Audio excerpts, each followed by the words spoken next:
The fireplace popped once, sending a spark against the grate, and Odalise Freeman did not flinch.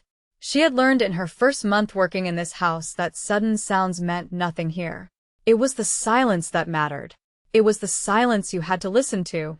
She was 21 years old, 6 months into service at the Kwan estate, and she moved through the West Wing that night the way she moved through every night, quiet and thorough, checking the lamps, straightening what did not need straightening, giving her hands something to do so her mind would not wander toward the man asleep in the leather armchair by the fire. Except he was not asleep. She had known that within 4 seconds of entering the room. Jun-ho Kwon did not sleep with his jaw that relaxed. He did not sleep with his hands open on the armrests, palms up, unguarded, when every other hour of the day those same hands stayed curled or still or wrapped around a glass like he did not trust the room enough to let them rest.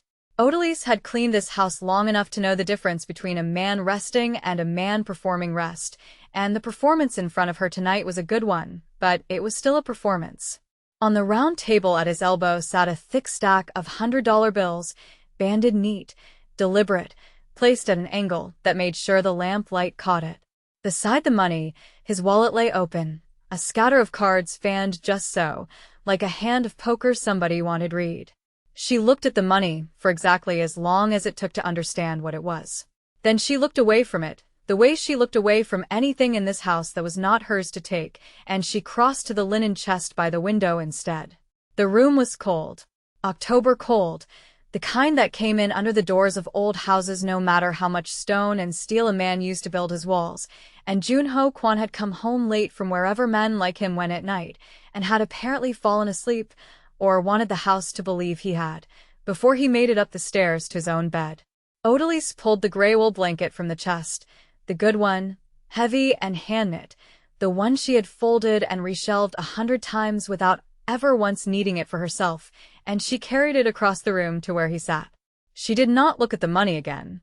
She laid the blanket over his lap and drew it up to cover his legs, tucking the edge gently along one side so it would not slide when he shifted, and she did all of this the way she did everything in this house, efficiently, without ceremony, because a blanket on a cold night was not an act of anything except sense. "There," she said quietly, mostly to herself, the way people talk to sleeping rooms. "Can't have you catching a chill just because you couldn't be bothered to walk up a flight of stairs."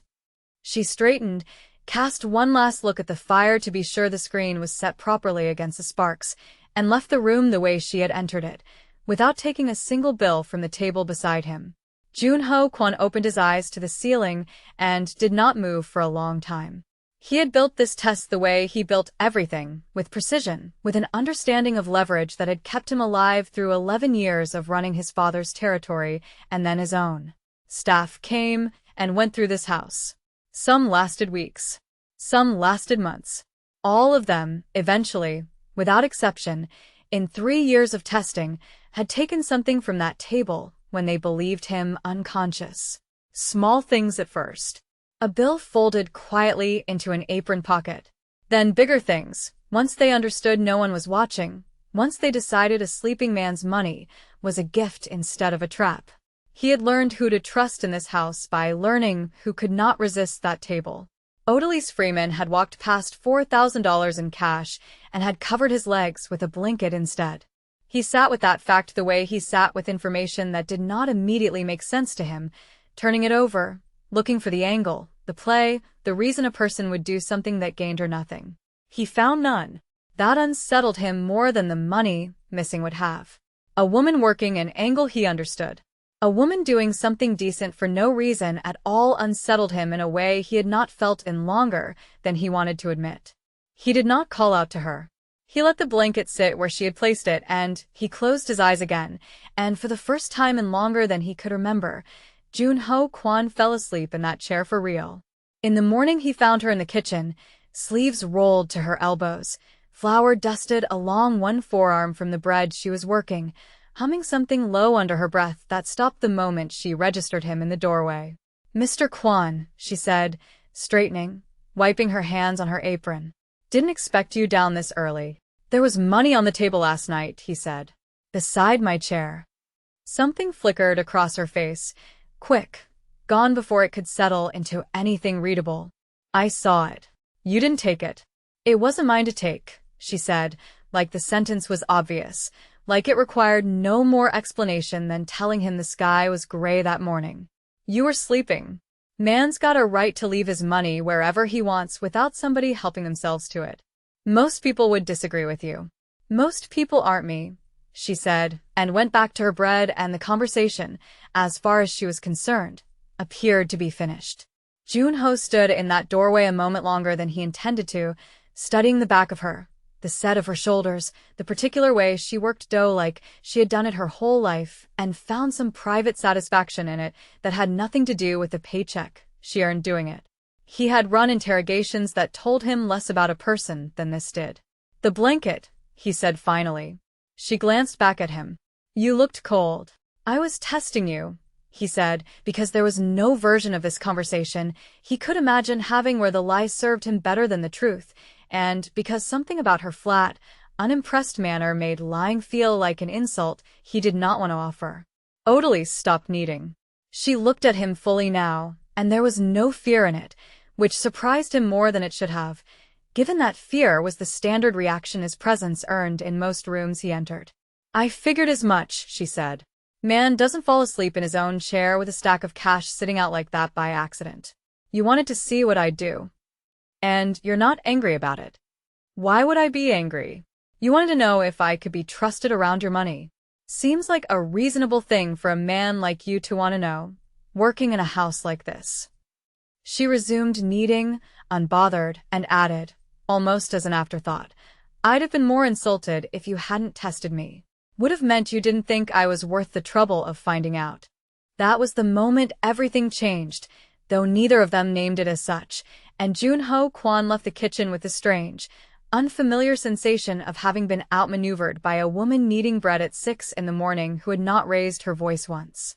He learned more about her over the following weeks than he had learned about staff in years, not because he asked directly, which was not his way, but because he watched, the same careful watching he applied to enemies and allies alike, the only difference being that what he found in Odalise Freeman kept surprising him in ways enemies rarely did. She had come to the estate through an agency that placed domestic staff in the kind of houses that required discretion along with competence, houses where the owner's business was not discussed and questions were not asked. Before that, she had worked 3 years in a hotel outside the city, and before that she had helped raise 2 younger siblings in a house where money moved through fast and never stayed long, which she mentioned once, briefly, without asking for sympathy, in the middle of an unrelated conversation about ironing shirts. You learn quick, growing up like that, what belongs to you and what doesn't, she told him, the second time he tested her, this time with an unlocked drawer of watches left open in his study. Learn quick what happens to a family when somebody decides to take what isn't theirs. I don't need to learn that lesson twice. He had not asked what happened to her family. She had not offered it beyond that single sentence, and he respected the boundary of it, the way she gave him just enough to explain herself and no more, holding the rest of her story the way he held his own, close and guarded and released only on her own terms. The estate itself sat on a bluff outside the city proper, a sprawling stone and timber house that Junho's father had built decades before as both home and fortress, close enough to the territory Junho controlled to keep his hand on it, far enough removed that the ordinary business of that territory rarely touched its walls directly. Staff who worked here understood, without needing to be told outright, that the man they served ran something larger and darker than a household, and most of them kept their eyes down and their questions to themselves as a matter of survival. Odalise kept her eyes down too, mostly, but Junho began to notice that her silence was not the silence of fear. It was the silence of a woman choosing, deliberately, what battles were worth her breath, and he found himself, more than once, waiting to see which battles she would choose. The third test came without his planning it, in the sense that it was not a test he set deliberately, but a night in November when Sun Woo-baek, his second and the man he trusted more than almost anyone left breathing, came to the house late with blood on his collar and a report that one of the Western territories had made a move nobody had anticipated. Odalise was in the hallway when the 2 men passed through it, Junho's face gone flat and cold in the particular way it went when violence was already decided and only the details remained, and she stepped back against the wall to let them pass, and said nothing, and asked nothing, and the following morning she cleaned the study where the two men had talked without a single question about what she had witnessed the night before. "You're not curious," Junho said to her, later that week, in the library where she was reshelving a stack of books he had left scattered across his desk. "About what?" "About what I do. What happens in this house at night." Odalise slid a heavy volume into place on the shelf, considering the question with the same unhurried care she gave everything. "I'm curious about plenty," she said. "I just know curiosity gets people in this line of work in trouble faster than almost anything else. I do my job. I keep your house warm and your floors clean and your bread fresh, and what you do outside those walls is your business, same as what I do outside them is mine." That's a very convenient philosophy for someone working in this particular house. "It's not convenient," she said, turning to face him fully. "It's survival. There's a difference. Convenient is easy. This isn't easy. I see things in this house I don't ask about because asking doesn't change what I saw, and it sure doesn't make my life safer. So I let it be what it is, and I do my work, and I go home at night with my paycheck and my own conscience intact." He studied her for a long moment, the way he studied men across a negotiating table, looking for the tell, the crack in the composure, and finding, as he always found with her, nothing but steady, unbothered fact. "Most people who work for me are afraid of me," he said. "I'm not most people." "No," he said, quiet, something almost like the beginning of a smile pulling at one corner of his mouth before he caught it and put it away. "You're not." That was the first charged moment between them, though it would be weeks before either acknowledged it as such, a silence that stretched a beat longer than a silence between an employer and his staff should stretch, filled with something neither of them named. Winter deepened, and with it, the danger circling Junho Kwan's world deepened too.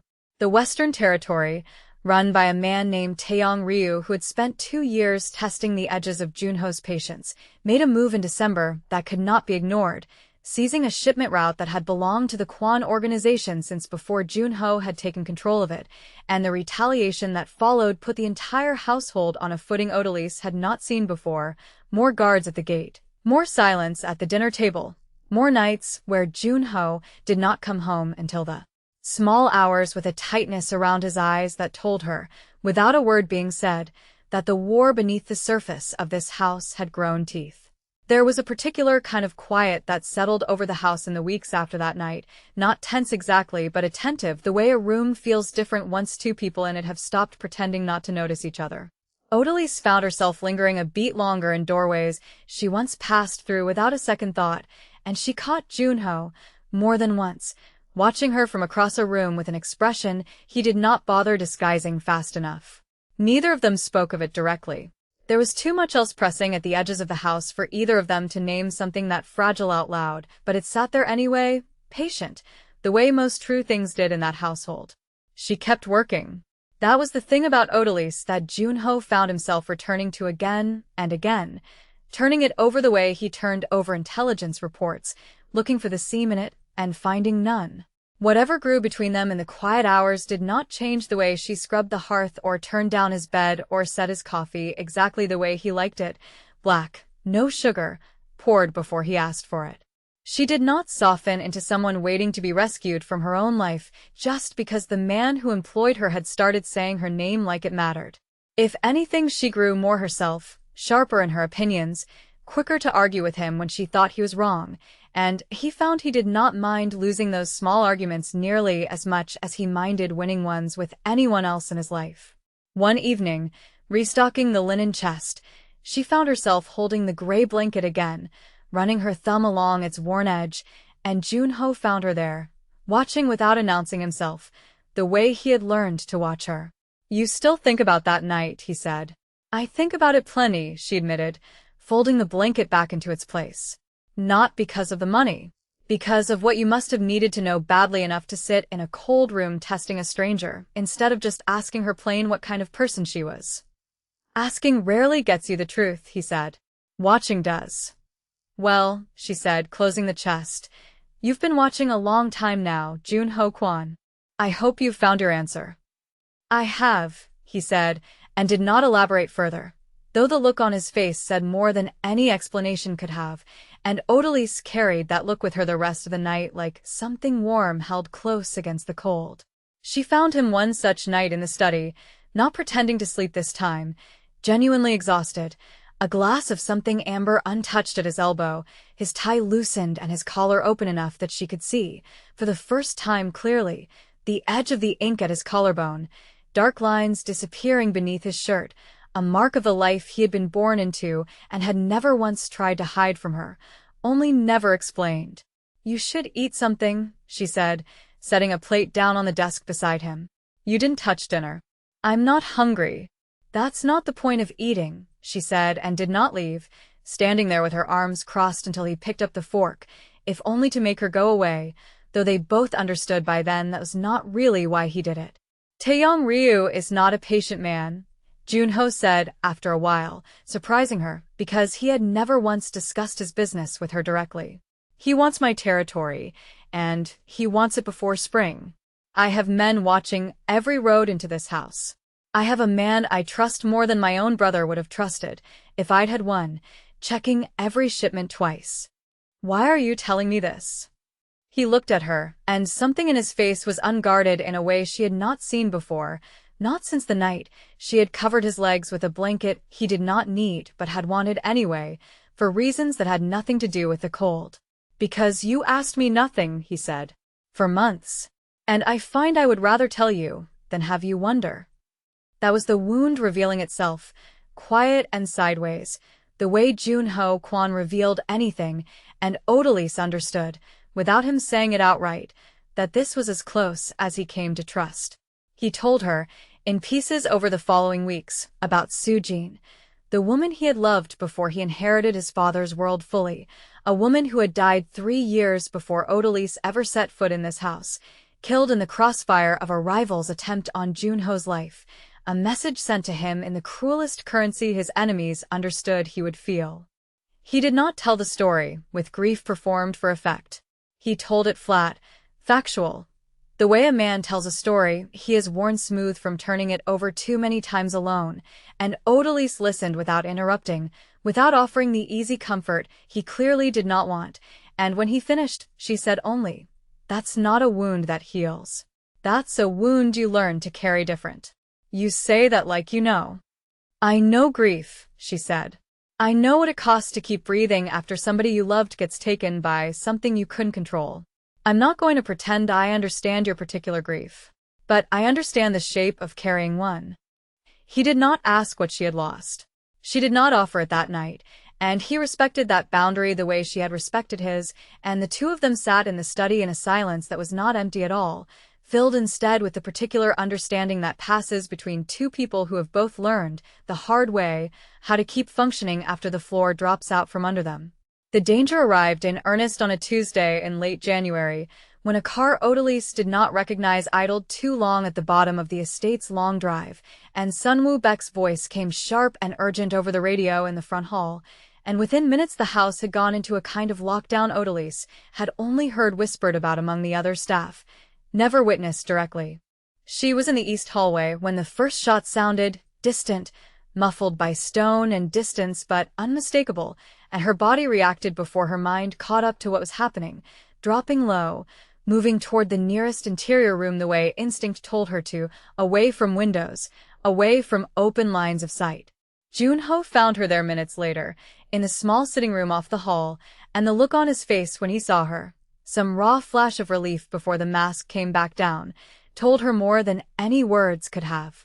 "You're not hurt," he said, more statement than question, crossing the room in 3 strides. "I've fine." "What's happening?" Ryu sent men through the north fence. Sun Woo's handling the perimeter. His hands were on her shoulders now, checking, an instinct he did not seem fully aware of performing. "You need to get to the safe room. Now." "Not without you. This is not a negotiation, Odalise." "It wasn't a negotiation when I put that blanket on you either," she said, "and you didn't argue with me about that." It was an absurd thing to say in the middle of a firefight breaking out somewhere on the grounds, and some distant part of her recognized the absurdity, even as she said it, but it landed the way she meant it to, cutting through his command with something that made him, for half a second, almost laugh despite everything. Go, he said. Please.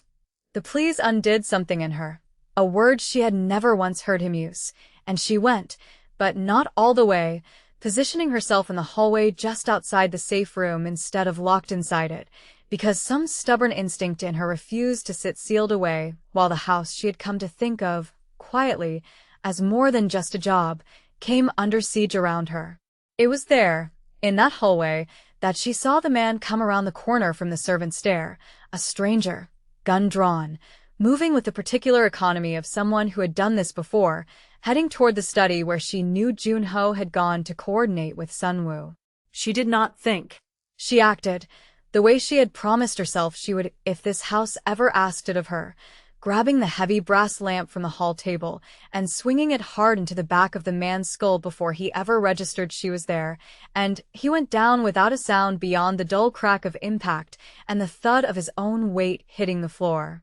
Junho appeared in the study doorway a heartbeat later, gun already raised, and found the intruder unconscious at Odalis's feet and Odalise standing over him with the lamp still gripped in both hands, breathing hard, her whole body shaking now that the moment had passed and left her with nothing to do but feel it. He was going for you, she said, before he could ask. I wasn't going to just stand there. Junho crossed the space between them in 3 steps and took the lamp gently from her hands, setting it aside, and for a moment neither of them spoke, the fighting still audible somewhere beyond the walls, Sunwoo's voice shouting something in the distance, and Junho looked at her like he was seeing something in her he had suspected but never fully confirmed until this exact second. You could have stayed in the safe room, he said. I told you. Wasn't a negotiation. His hand came up to her face, not urgent now, slow, deliberate, the kind of touch that asked a question without words, and Odalise did not step back from it. You are the first person who has walked into this house in years, he said, quiet, rough, and made me feel like I was still a man underneath all of this, and not just the thing I've become to survive it. I told myself I was just doing my job, she said, covering you with that blanket, checking on you at night, staying in that hallway instead of the safe room. I've been lying to myself for a while now. He kissed her then, in the middle of a house still ringing with the aftermath of gunfire, and it was not gentle exactly, but it was certain, the kind of certainty that comes only after months of 2 guarded people finally admitting what had been true between them for longer than either would say out loud, and Odalise kissed him back with the same certainty, her hands closing in the front of his shirt, and when they finally broke apart, he pressed his forehead to hers and said her name, just her name, in a way she had never heard anyone say it before, like it was something worth being careful with. The fighting outside was contained within the hour, Sunwoo's men driving Ryu's crew off the grounds with 3 of them captured and questioned before dawn, but the peace that followed was not the end of the war, only a pause in it, and Junho knew, even as he held Odalise in the quiet aftermath of that terrible night, that Taeyong Ryu would not stop simply because his first attempt had failed. He was right. 10 days later, Ryu changed his target. Odalise was walking back from the market in the village below the estate, a route she had walked a dozen times without incident, when a black sedan pulled alongside her and 2 men stepped out before she had time to run. She fought them, clawing and kicking, landing a solid strike to one man's throat before the other got an arm locked around her, and she was dragged into the car still fighting, still shouting, and the last thing she saw before the door slammed shut was the market stall owner staring in frozen horror, too far away to help. They took her to a warehouse on the edge of the territory Ryu had stolen, and Taeyong Ryu himself came to look at her within the hour, a lean, sharp-featured man with cold eyes and an unhurried manner that frightened her more than shouting would have. The maid, he said, circling her chair, hands in his pockets, studying her like a specimen. I confess I did not expect Quan to fall for household help. It makes him predictable. I find that useful. He's not going to trade anything for me, Odalise said, chin up, refusing to let the fear into her voice even though it was flooding every other part of her. I'm nobody to him, just staff. Ryu smiled, thin and unconvinced. We'll see. He was wrong, and he was right, in equal measure. Junho received the message within the hour, a single photograph and an address, and something in him went cold and absolute in a way Sun Woo-baek had only witnessed twice before in 11 years of working beside him. "We do this clean," Junho said, already moving, already pulling a weapon from the study safe with hands that did not shake despite the fury visible in every line of his body. No mistakes. No dilas. Yunho. Sun Woo's voice carried a warning. "If we go in loud, Ryu's men could kill her before we reach the room." "Then we don't go in loud," Junho said. "We go in exactly the way Ryu will not expect." The plan that followed was surgical. The way everything Junho Kwon touched was surgical, a small team moving through the shadows of the warehouse district, while Sun Woo created a diversion at the front gate loud enough to pull Ryu's attention and half his men toward it, and Junho himself went in through the back, alone, silent, moving through the dark like the building owed him passage. Inside, Odalise had not simply waited. Bound to the chair, she had spent the hours since her capture working the rope at her wrists loose against the chair's rough edge, patient, methodical. The same patience she brought to kneading bread or folding linens turned now toward the singular task of freeing herself, and by the time Junho's shadow appeared in the doorway of the room where she was held, her hands were nearly free. The guard watching her turned toward the sound of Junho's entry a half-second too late. Junho's knife found him before the man's own weapon cleared its holster. A single motion, economical, final, and the guard went down without a cry, and Junho was across the room in 3 strides, already working the last of the rope from her wrists. "I almost had it myself," she said, breathless, as her hands came free. "I know," he said, something close to pride cutting through the grim focus on his face. "I could see that from the door." The sound of Ryu's remaining men storming down the corridor toward the gunfire at the front gate gave them only a narrow window, and Junho pulled Odalise up and pressed her back against the wall beside the door, his body angled in front of hers, not because she needed shielding exactly, but because some instinct in him would not let her stand exposed while danger moved past, and she let him do it, understanding that this too was a kind of language between them now. Taeyong Ryu himself found them before his men did. Stepping into the doorway with a gun already raised, his composure cracked now, the unhurried menace of before replaced with something more desperate. "You shouldn't have come alone," Ryu said. "I'm not alone," Junho said, and it was Odalise who moved first, grabbing the fallen guard's weapon from the floor where it had dropped and firing before Ryu's own shot could find its mark, her aim true enough to strike his shoulder and send his own gun skittering across the concrete, and Junho closed the remaining distance in a heartbeat, finishing what her shot had started with a brutal, economical efficiency that left Ryu on the ground and the room, finally, silent. "You saved my life," Junho said, staring at her, something raw and disbelieving in his voice. "You came for me first," Odalise said. "Seemed only fair." They left the warehouse together as Sun Woo's men secured the perimeter and the remnants of Ryu's crew scattered or surrendered, and the drive back to the estate passed in a silence that was not tense but full, the two of them sitting close in the back of the car, her hand in his, neither needing to fill the quiet with words. The weeks that followed brought a different kind of quiet to the Kwon estate, the territory secured, Ryu's operation dismantled and absorbed, the household staff slowly returning to the ordinary rhythms of their work, though nothing between Junho and Odalise was ordinary any longer, and neither of them pretended otherwise. He found her one evening in the library, the same room where he had first admitted she was not like the others who had worked in this house, and he stood in the doorway a long moment before she noticed him. "I have spent years," he said, "making sure no one in this house mattered enough to be used against me. It seemed safer. It seemed like the only way to keep doing what I do without losing anyone else. And now Ryu tried exactly that, and it did not make me weaker. It made me certain." He crossed the room to where she stood.